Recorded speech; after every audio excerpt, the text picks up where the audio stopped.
अस्सलाम वालेकुम students. FSc part 2 में आज हमने डिस्कस करनी है रिलेटिव परमिटिविटी। रिलेटिव परमिटिविटी जो है वो एक कांस्टेंट है, मीडियम का डाइलेक्ट्रिक कांस्टेंट है ये। अगर हम कूलम्स लॉ में जब हमने कूलम्स लॉ स्टडी किया था तो हमने 2 चार्जेस लिए थे Q1 एंड Q2 और इनको हमने एक प्रॉपर डिस्टेंस R से सेपरेट किया था। ये कंडीशन तब है जब दोनों चार्जेस के दरमियान में एयर या वैक्यूम जो है वो मीडियम के तौर पे है।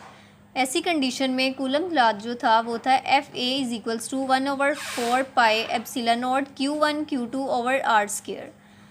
और जब मैं यहाँ पर कोई दूसरा मीडियम प्लेस करती हूँ, फॉर एग्ज़ाम्पल ऐसी कंडीशन में जो कूलम फोर्स है उसका मैग्नीट्यूड है FA=5 Newton, means 5 Newton coulomb force का मैग्नीट्यूड है जब एयर या वैक्यूम दोनों चार्जेस के दरमियान में मीडियम के तौर पे हैं। और अगर मैं दोनों चार्जेस के दरमियान में कोई मीडियम मीन्स डाइलेक्ट्रिक जो है उसे प्लेस करती हूँ और ये सेम डिस्टेंस R से सेपरेट किए हुए हैं, चार्जेस भी सेम वही हैं, मतलब हमारा टोटल सिस्टम जो है वो वही है जो एयर या वैक्यूम के केस में था।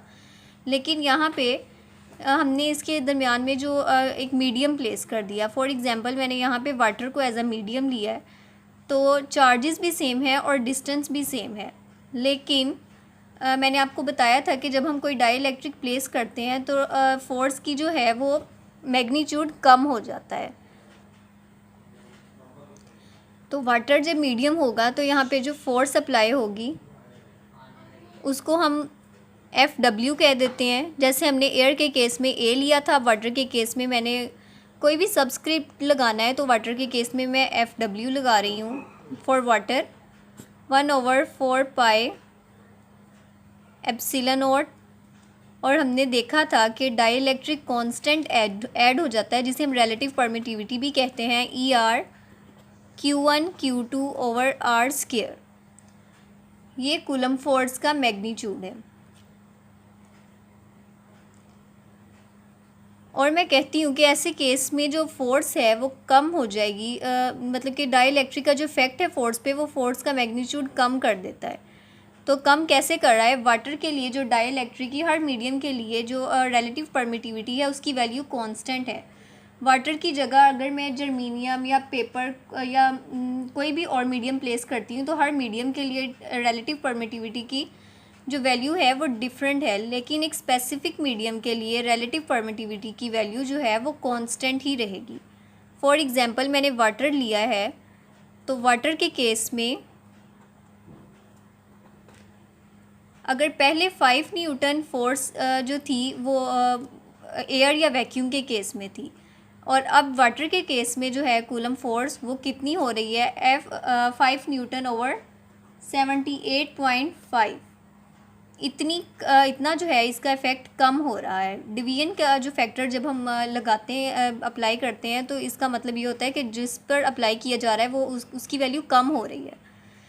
तो वाटर के केस में कूलम फोर्स की जो वैल्यू है वो 5 न्यूटन ओवर 78.5 बनती है। और अगर मैं यहाँ पे कोई मीडियम ले लेती हूँ, पेपर ले लेती हूँ, सेम चार्जेस हैं Q1 Q2 और इनको सेम डिस्टेंस R से सेपरेट किया गया है, और जो मीडियम है वो है पेपर FP। ऐसे केस में जो कूलम फोर्स है उसकी वैल्यू जब डिक्रीज़ करेगी तो 5 न्यूटन ओवर जो पेपर है उसके लिए जो रिलेटिव परमिटिविटी है उसकी वैल्यू है 2, तो 5 न्यूटन/2 हो जाएगी। ठीक है, ऐसे ही जो है रिलेटिव परमिटिविटी की वैल्यू वो डिक्रीज़ करेगी। तो हम ये देख रहे हैं कि सिस्टम अगर फिक्स है, चार्जेस भी सेम है और डिस्टेंस भी सेम है, सिर्फ मीडियम का इफ़ेक्ट देख रहे हैं, तो रिलेटिव परमिटिविटी जो है वो फिक्स्ड सिस्टम पर कैसे इफ़ेक्ट कर रही है। एयर के लिए अगर 5 न्यूटन थी तो वाटर के लिए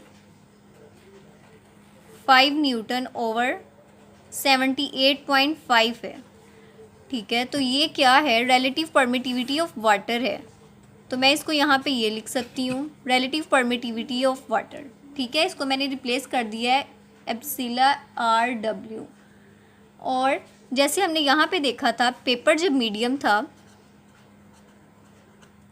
जब हमने पेपर एज अ मीडियम लिया था तब इसकी वैल्यू थी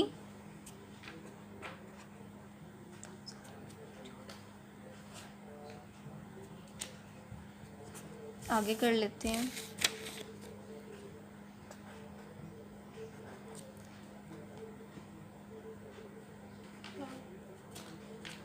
5 न्यूटन ओवर 2। ये जो 2 है ये रिलेटिव परमिटिविटी है जब मीडियम पेपर प्लेस किया गया है। एप्सिला आर पी में लिख देती हूँ पेपर के लिए। रिलेटिव परमिटिविटी जो है, relative permittivity for any medium,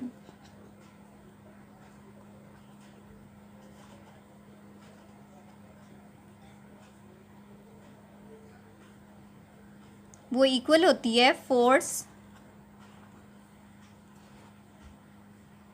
force in air और वैक्यूम।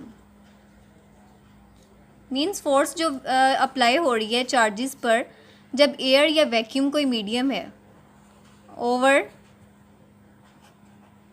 फोर्स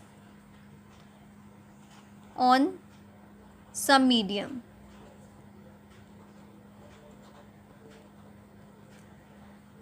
मीन्स देखा जाए तो रिलेटिव परमिटिविटी जो है वो रेशो है व्हेन फोर्स जो है वो when force is applied on charges when there is air और vacuum to the force applied on the same charges when there is some medium is placed. तो ये रिलेटिव परमिटिविटी जो है इससे हमें पता चल रहा है कि रेशो का कोई यूनिट नहीं होता। तो हम ये कहते हैं कि रिलेटिव परमिटिविटी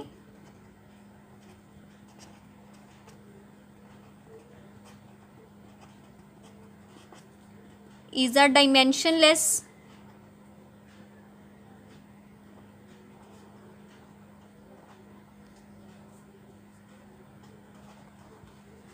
क्वांटिटी। ठीक है, इसका कोई यूनिट नहीं है, इसको हम डायमेंशनलेस लेते हैं।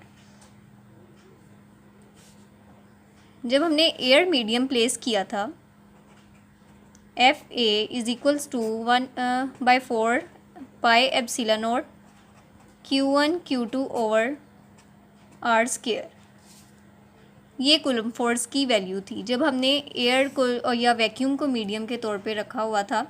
और जब हमने एक प्रॉपर मीडियम प्लेस किया था, फॉर एग्जांपल वाटर जब हमने मीडियम लिया था, तो इसकी वैल्यू में क्या डिफरेंस आया था।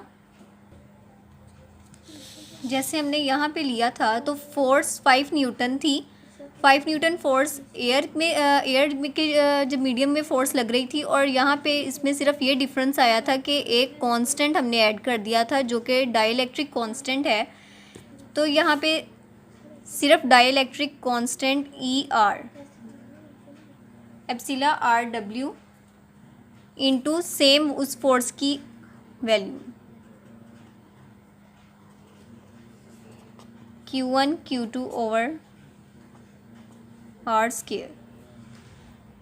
यहाँ पे डिफरेंस जो है वो कोई भी डिफरेंस नहीं है सिवाय इसके कि यहाँ पे ये फैक्टर ऐड हो गया है,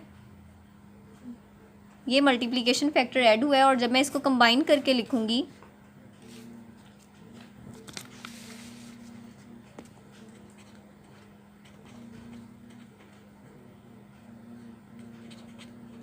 तो इसकी ये फॉर्म आ जाएगी। ठीक है, अगर इनको मल्टीप्लाई कर देती हूँ मैं तो मेरे पास जो न्यू फॉर्म इसकी बनेगी वो आएगी 1/4 pi epsilon W Q1 over Q1 Q2 over R square. अब क्वेश्चन ये है कि ई डब्ल्यू एप्सिला डब्ल्यू की वैल्यू भी कांस्टेंट ही रहेगी। जैसे हमने पहले देखा था कि एप्सिला नोट जो है ये एक यूनिवर्सल कांस्टेंट है, इसकी वैल्यू तो फिक्स है।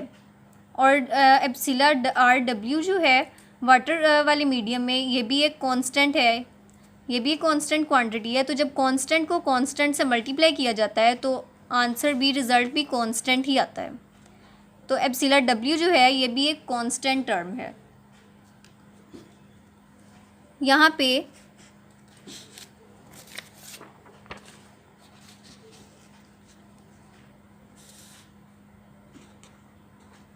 एप्सिलॉन नॉट एब्सोल्यूट परमिटिविटी है,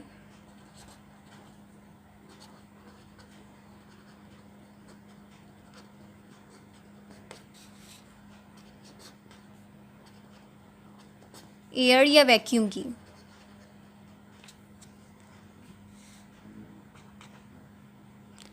and epsilon W is the absolute permittivity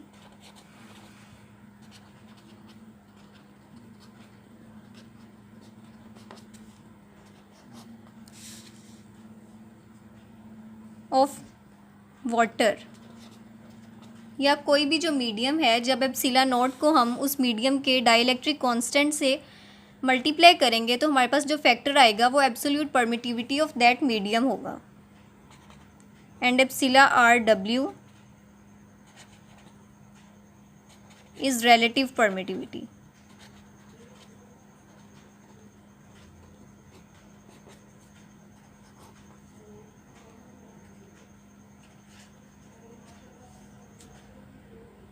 okay students, तो ये हमारे पास कॉन्सेप्ट था एब्सोल्यूट परमिटिविटी का और रिलेटिव परमिटिविटी का। आई होप आपको डिफरेंस क्लियर हो गया होगा।